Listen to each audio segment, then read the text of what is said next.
For a long time, I thought I was struggling because I wasn't trying hard enough.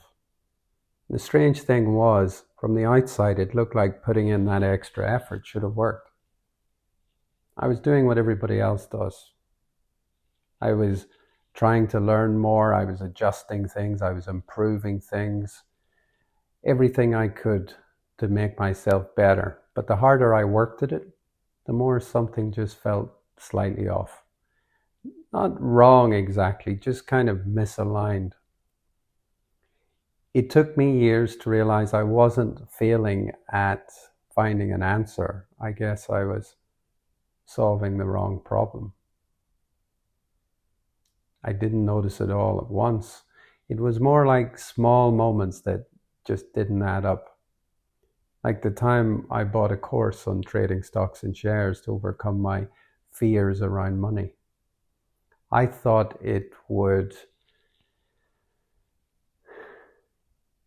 I would never be short of cash if I knew how to win in the stock market. I'd fix something I thought was the issue. Maybe it was my routine or my focus, even sometimes expectations. And for a short while, it felt like it worked, but very quickly I'd find myself back where I was. And quietly the same pressure would return. And I remember thinking, maybe this is just what happens to everybody. Maybe everybody feels like this, that they're slightly behind in their own life. Maybe that's why the shelves are full of self-help books on everything from money to health to relationships. So I tried to become more organized. I tried to start managing my time better, to become more deliberate, more disciplined. That worked for a while, but there was always this sense that I was trying to tighten something that shouldn't need tightening.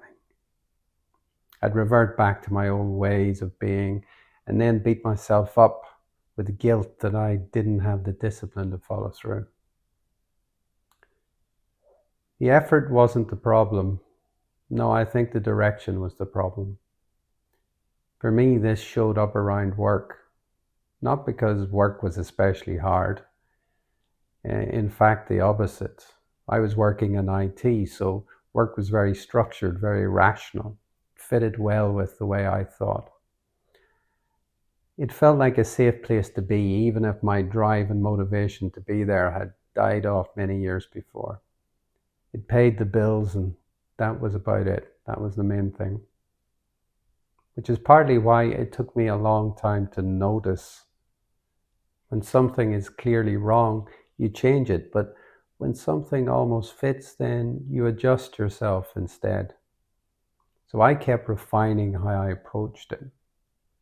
I became more patient with it, more tolerant of it. I assumed that this discomfort meant I still had something to learn. And maybe I did, I just didn't know what. In the end, the shift didn't come from some kind of big thing that I noticed happening. It came from noticing something very small.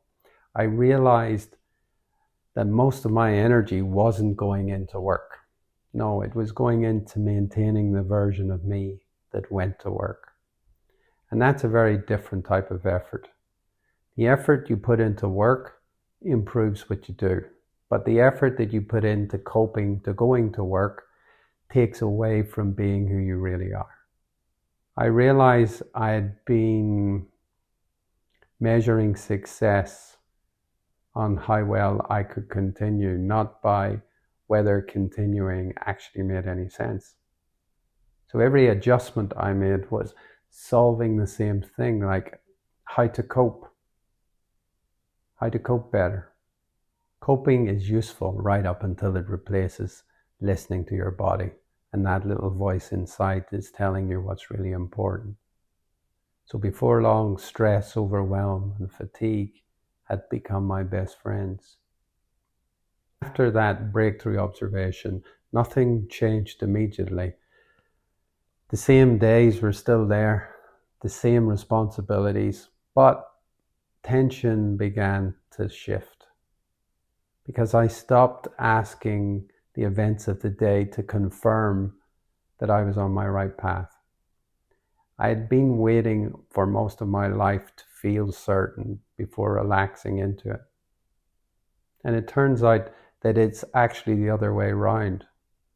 When you stop forcing meaning out of every step you make, then you notice where your feet are actually want to go. This isn't something dramatic. It's just a quieter kind of being honest. And sometimes the problem isn't that we're lost, it's that we're loyal to a direction that we never chose, a direction that somebody else chose for us. If these reflections are useful to you, you're welcome to stay around.